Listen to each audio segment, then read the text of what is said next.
All right, let's begin the conversation on unearthing the renewable energy in Nigeria.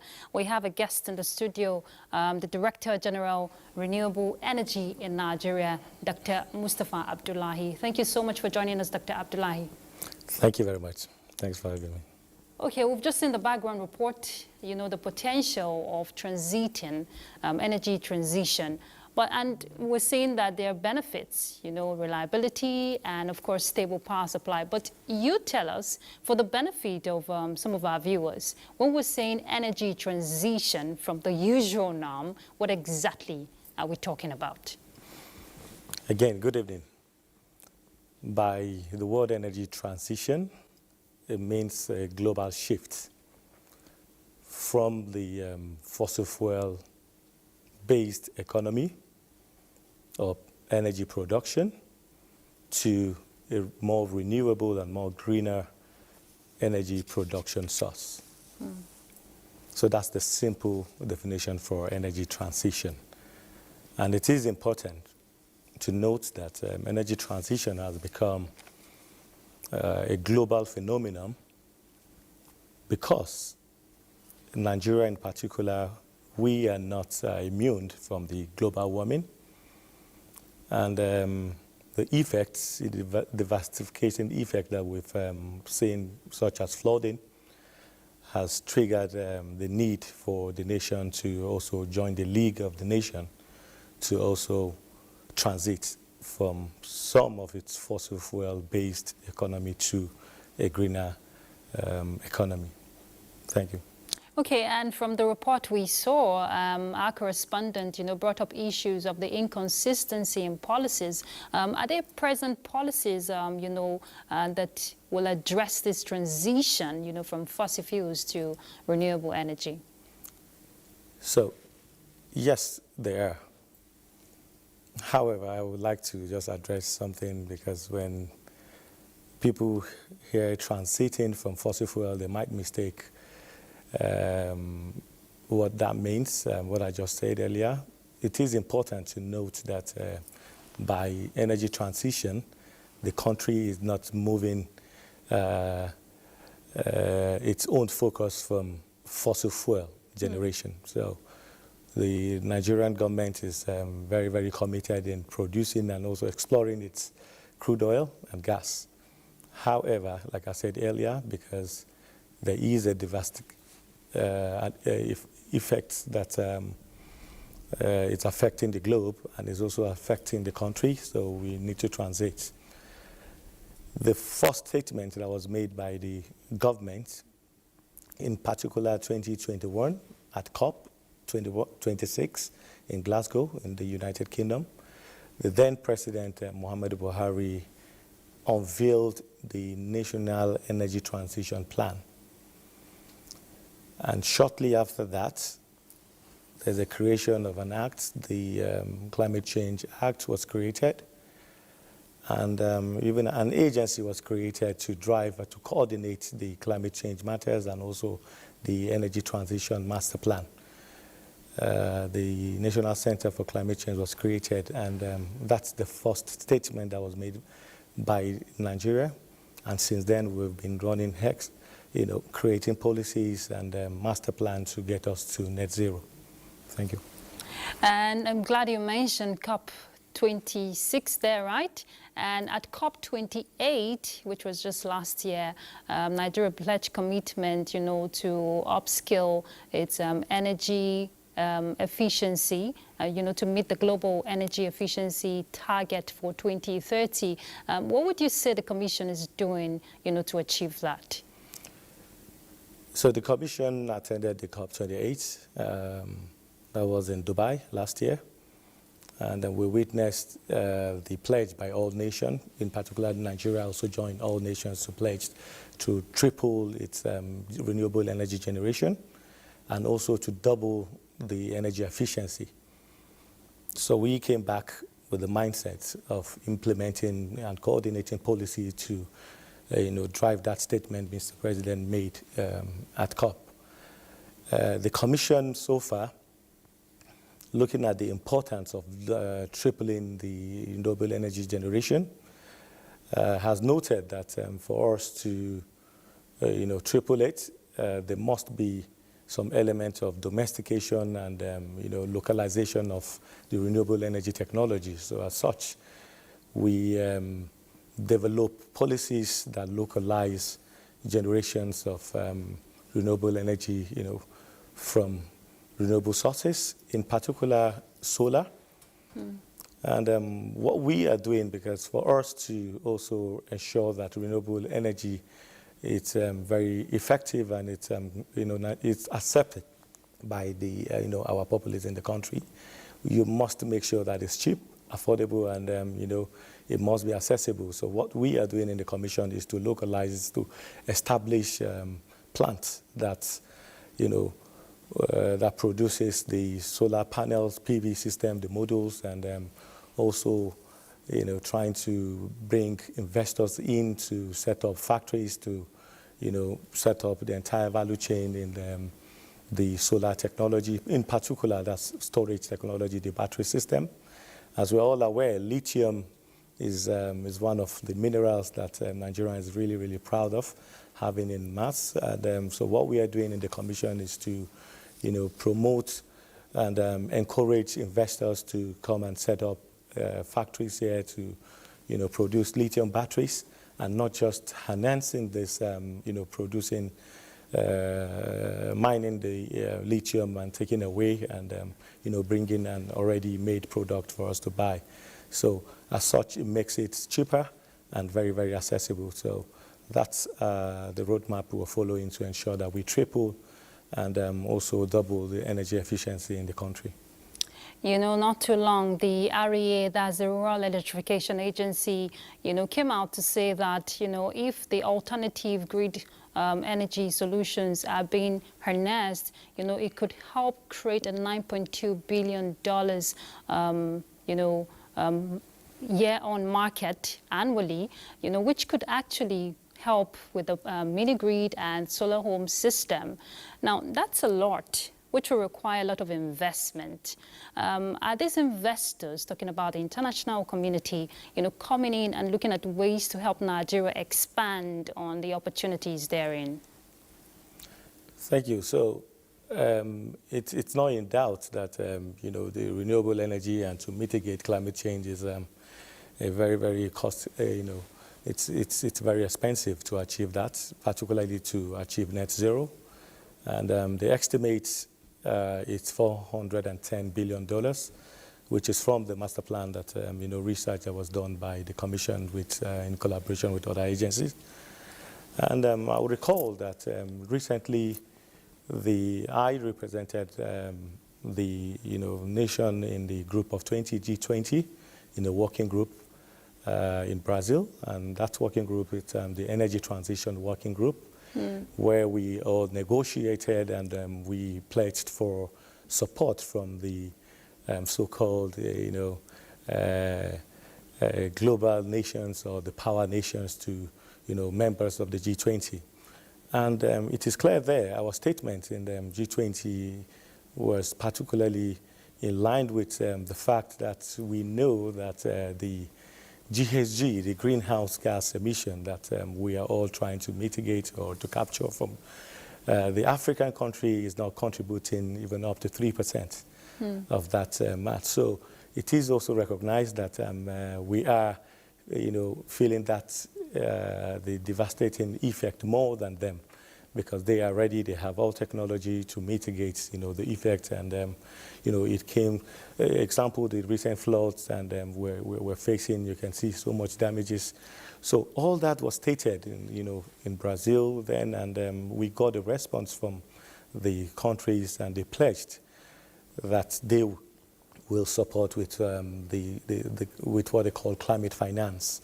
There are finances that are, available for countries, in particular the global, South nations, to developing countries to, apply for. If you show clear interest in it, particularly, Nigeria, we have already tabled our interest in such global funds, and we're talking, and I'm pretty sure very, very soon we'll have factories and, some climate change mitigating frameworks, implementation on ground. So, yes, we're going to, the financiers are committed to come to Africa to help. Well, good to know. And when we come back from this break, Dr. Abdullahi, we'll look at the benefits, especially in the areas of job creation. Let's take a break. We'll be back. All right, Dr. Abdullahi, of course, from the respondents there, they're looking at ways we can harness all the aspect of this renewable energy. But let's explore the opportunities abound when we harness this renewable energy in the aspect, as a tool for job creation. Tell us. Thank you very much. So I will just run us to where we are now. Our electricity generation for about a decade now has been between 10,000 megawatts to, say, 14,000 megawatts. And it's important to note that the country will need, at least for every citizen to have access to electricity, we will need an average of 40,000 megawatts. And all we've been doing is to try to generate, from 80% from gas, plants and hydro, then with little base from renewable energy. And we're still here. It is important to note that renewable energy is classified to be the cheapest and the easiest, technology to generate electricity. Why do we say that? We'll take just one source, which is solar, the most popular one. Sunlight is free. Nigeria has one of the highest or the best sun ray intensity in the world. Denmark is a very, very cold country, but they generate their electricity, their total generation, 30% from solar. So why are we not doing so? So there is opportunity here. The most, important aspect as a government for us is to guarantee energy security. We cannot guarantee energy security if we don't imbibe and have a perfect energy mix. And with energy mix, bringing renewable energy into the energy mix means, we don't have to worry about buying gas. We don't have to worry about the hydro turbine building or how much it's going to cost. All we need is just panels and inverters. And we can do this. How do we do it? Localization and domestication. We can have industries that's going to produce the solar PV systems. That's going to bring jobs to so many. And that's what the Energy Commission is doing. We're building solar PV factories in 3 locations already. One in Nsukka and one in Sokoto. And we're planning to do one in Abuja in the central. And this will involve so many workforce. And when these factories are ready, we start rolling out 5, 10, 50 megawatts. It means that you and I will be buying this, solar panel setup in a very affordable, price. So there's so many opportunities here, and we're sure very, very soon Nigerians will start tapping from these immense, opportunities in renewable energy sector. Yeah, and I know since solar is one that is of high demand, what about other sources of renewable energy like the biomass, the wind, what's the last hydro? Is the Commission exploring other areas? Because these are also potential to be harnessed. So in the country, hydro is already one of our major sources of, obviously, from gas. You're looking at hydro. So the Commission, some of our centers have some, hydro dams, pilot plants that we're looking at, simulating to understand more how we can, generate more in a newer technology, not the regular hydro, dams technology, turbine technology. So the Commission is not only looking at solar. Matter of fact, the Commission has recently commissioned some of our facilities to look at, researchers to look at integrated hybrid system that brings solar and wind energy together as a mini grid, to generate electricity, because we recognize that some of our geographical areas in the country has more solar than wind, wind energy. So what we are doing is to, have all the energy mix, and that is why it's called energy mix. While you have solar, some plants giving solar energy, and you have wind energy, you have even nuclear.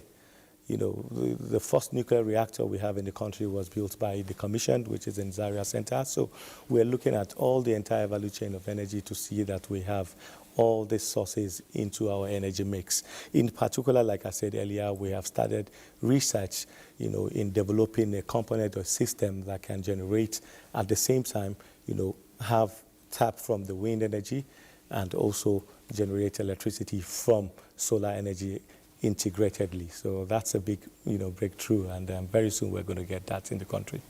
Okay, and Nigeria, of course, continues to pledge, ambitious commitment to this renewable energy.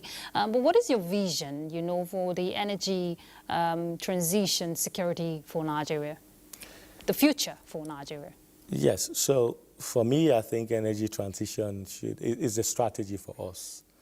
It's a huge opportunity. Like I said earlier, we must not transit if we don't want to, because how much of this, carbon footprints are we, emitting to the, to the ozone layer? How much of it? Less than 3% for the entire Africa. Nigeria, we're looking at less than 1%.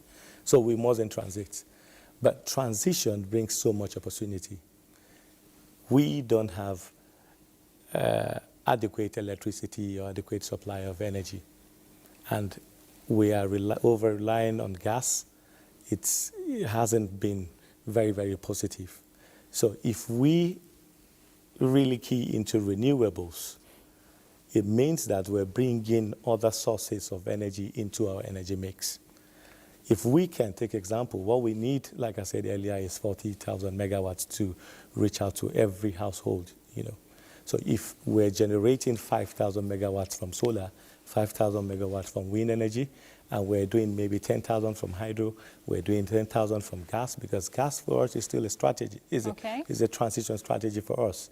You mentioned earlier in your report that we have 200 trillion cubic feet. Yes, we have above that below our earth crust, and we cannot leave that. So we can, produce that gas safely by capturing, imbibing our CCU, carbon capture utilization technology while we do that, so that we don't flare gas, produce our gas and, convert it to, a portable or more safer, component, like example, CNG. Yes, I was going to say that.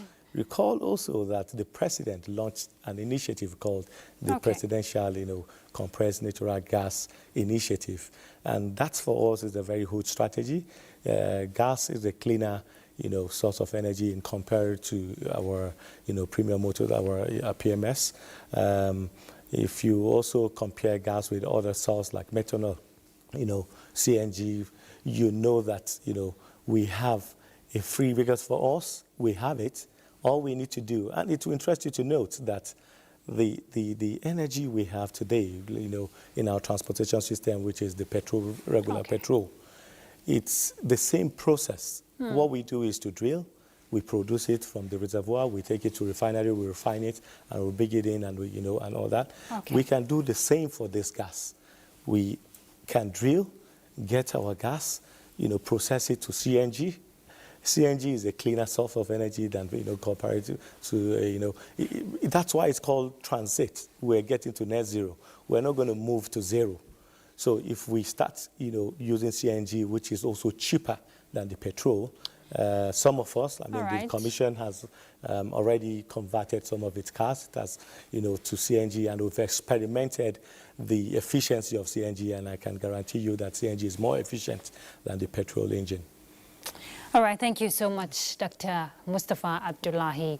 Of course, we cannot overlook the benefits therein. Renewable energy, gives us power for a safer and reliable energy sources. Thank you very much. He is the DG Energy Commission of Nigeria. Thank you for your time on Weekend File. Thank you. Thank you for having me today. We wish you the best. Thank you.